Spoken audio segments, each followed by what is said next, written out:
Alors bonjour, bienvenue à votre rendez-vous santé en réseau. Je suis Monique Giroux, responsable des communications au Centre de santé services sociaux Memphrey-Magog et nous sommes à la bibliothèque de Magog parce que présentement, des partenaires se rencontrent pour parler des services qu'ils offrent ensemble en collaboration pour les enfants qui sont âgés en 0-5 ans et leurs parents. Alors, bienvenue à l'émission.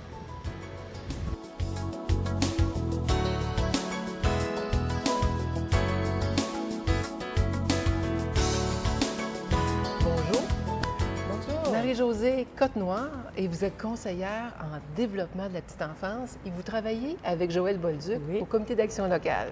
D'ailleurs, c'est vous qui animez la rencontre ce matin. Oui. Parlez-nous de votre rôle au Comité d'action locale. Oui, bien, j'accompagne les organisations qui œuvrent auprès de la petite enfance, qui sont nos partenaires et qui veulent ensemble implanter des projets, des programmes ou des différentes actions.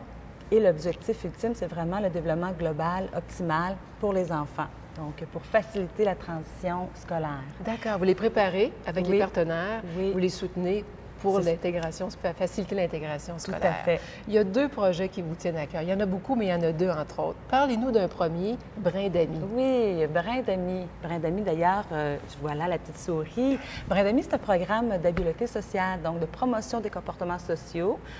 Par exemple, entrer en contact avec les autres, contrôle de soi, bien s'exprimer, exprimer ses émotions. Donc, qui est appliqué auprès des enfants de 3 ans dans les 3 CPE de Magog. Les 3 garderies. Oui, soit la Pleine Lune, Jardin de Fanfan et puis l'Enfant d'eau. Alors, les éducatrices, à l'aide de la souris Brin d'amis, animent des ateliers pour les enfants et les messages passent beaucoup mieux parce que les enfants adorent Brin d'amis. Vous travaillez avec les parents aussi? Oui, tout à fait, parce qu'on sait que les parents, justement, est la personne la plus significative et qui le restera tout le long de leur vie pour les enfants.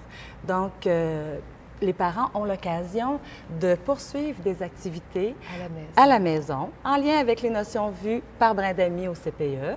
Ils ont l'occasion aussi d'assister à des rencontres de groupe pour parler justement, là, pour mieux être accompagner leur enfant au niveau des habiletés sociales, compétences sociales. Et aussi, ils ont l'occasion, s'ils veulent, d'avoir un soutien à la maison, donc auprès d'une psychoéducatrice. D'accord. On va parler du deuxième projet, Rico, oui. Et on va le rencontrer. Oui, tout à fait. D'accord.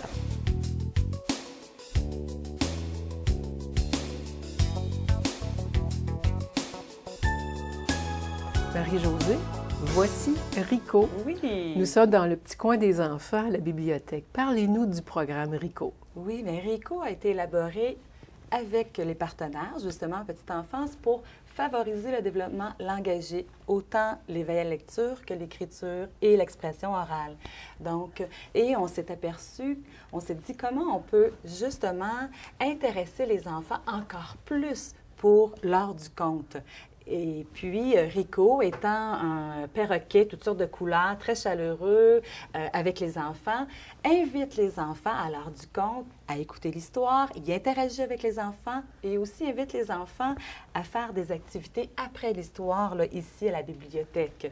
Et en plus, Rico, il est super gentil, il donne un trésor, un petit trésor à chacun des enfants comme souvenir là, de sa visite. Le but, c'est l'éveil à la lecture, à l'écriture, dont il y a des exercices ici après le conte, qui est animé par vous. Vous êtes ici? Donc c'est l'animateur de l'heure du conte qui raconte l'histoire en présence de Rico et qui présente justement une activité et c'est soutenu parent-enfant. Donc, c'est le parent qui soutient l'enfant dans cette activité. Parfait. Donc, oui. Et en conclusion, on peut faire Rico aussi dans les centres de petite enfance. Oui, tout à fait. Cet outil-là a été développé pour justement offrir aux intervenants dans les centres de petite enfance et autres organismes qui ont des enfants pour justement éveiller leur enfant. Donc, le CPE Jardin de Fanfan et le CPE L'Enfant d'eau utilisent Rico avec leur propre enfant pour animer des histoires. Merci, Marie-Josée, d'avoir introduit Rico. Bienvenue. Peut-être dans la vie des parents qui nous écoutent et des enfants. Oui, bien, merci. Merci d'avoir contribué à l'émission.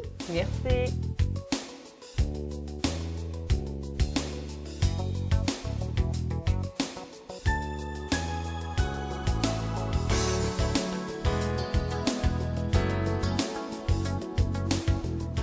Bonjour Joël. Bonjour. Joël Bolduc. vous êtes coordonnateur du comité d'action locale. Oui. Alors, vous allez nous parler de qui sont les partenaires, qui sont sur ce comité d'action locale-là, qu'est-ce qu'ils font et votre rôle. Mais en fait, nous, on regroupe 19 partenaires. C'est autant le C3S qui est partenaire depuis les tout débuts. En fait, on existe depuis 7 ans. Il y a aussi la Villa Pierrot, que les gens connaissent bien à Magog, Oui. les 3 CPE, les 5 écoles primaires aussi qui sont partenaires, la Maison de la famille qui est aussi un très bon partenaire aussi du comité d'action locale. Et donc, tous ces gens-là travaillent ensemble pour favoriser en fait le développement des enfants à Magog.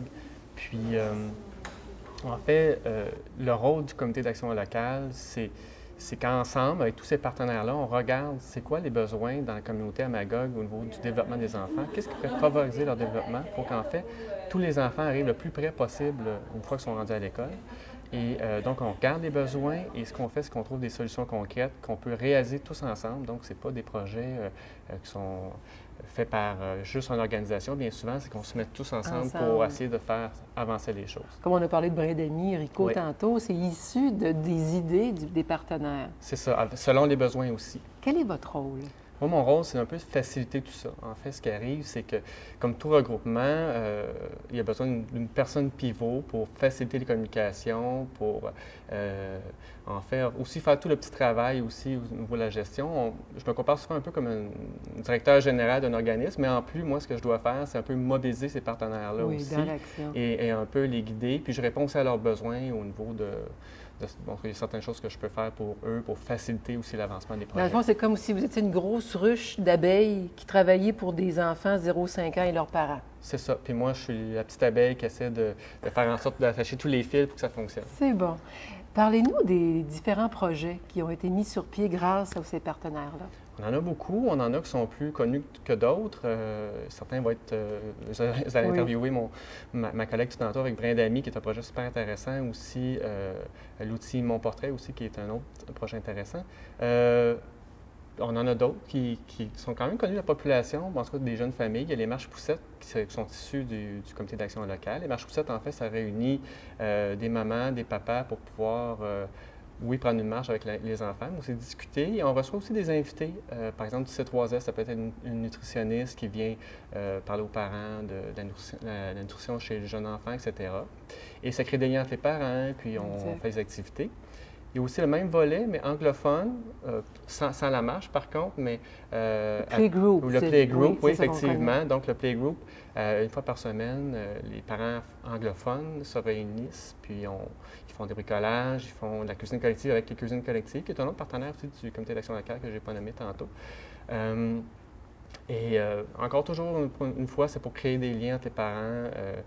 Puis aussi, on reçoit également des invités au playgroup, autant de C3S que les dentistes, que les visites chez les pompiers, etc.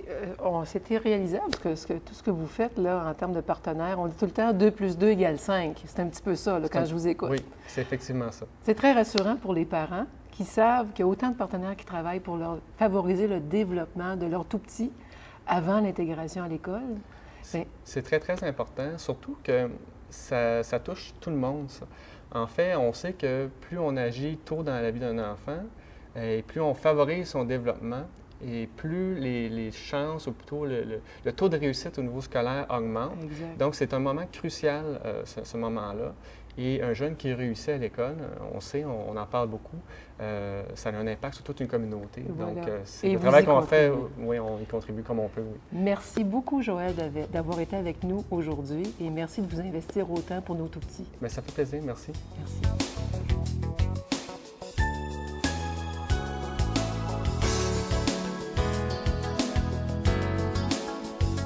Alors, bonjour. Je suis au Centre de petite enfance La Pleine Lune. Je suis avec Julie Maltais, conseillère pédagogique qui travaille au CPE, et avec aussi Yves Léger, qui est intervenant social du Centre de santé services sociaux Memphremagog. On a parlé ce matin avec Joël et Marie-Josée un peu de l'outil Mon Portrait. Vous allez nous en parler. Qu'est-ce que c'est, Julie, que cet outil-là? Bien, Mon Portrait, c'est un outil qui dresse justement un petit portrait de l'enfant en ses capacités et ses défis dans différents domaines de développement, sa motricité globale, sa motricité fine, sa communication, puis sa relation avec les autres enfants. son langage et tout Oui, ça. Donc, dans le la portrait, communication. le portrait général de l'enfant. Oui. À qui c'est, à quel enfant ça s'adresse?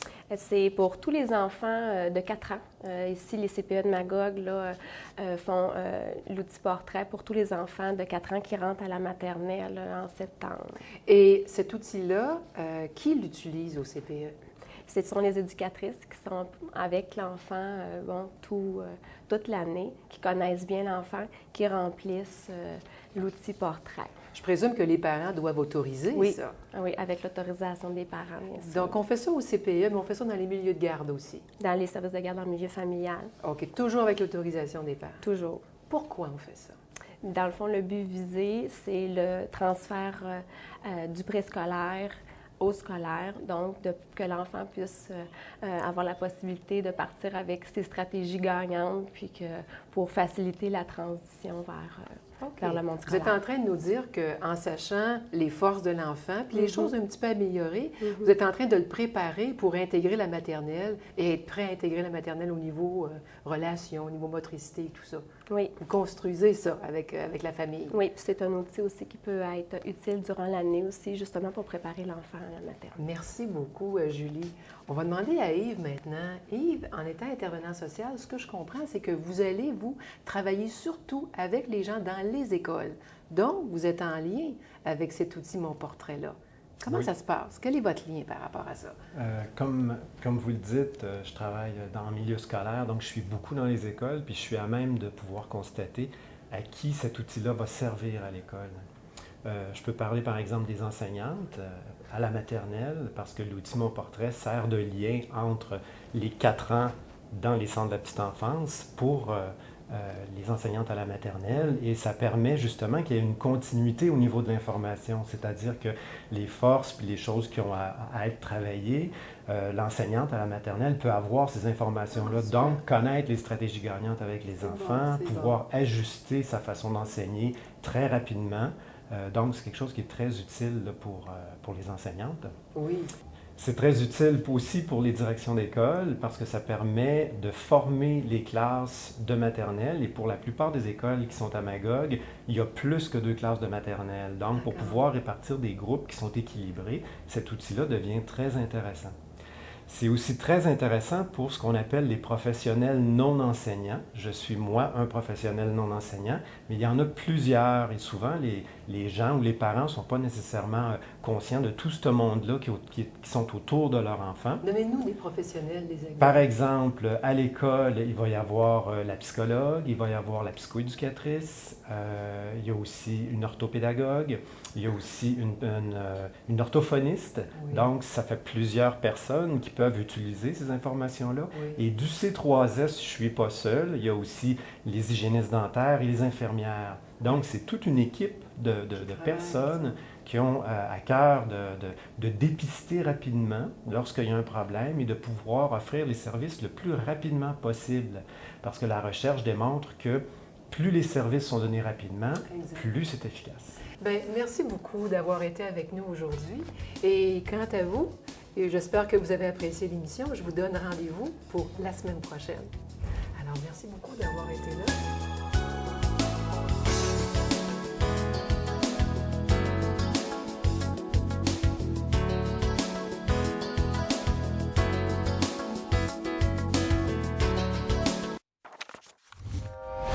Télé Cogeco, un service exclusif aux clients de Cogeco.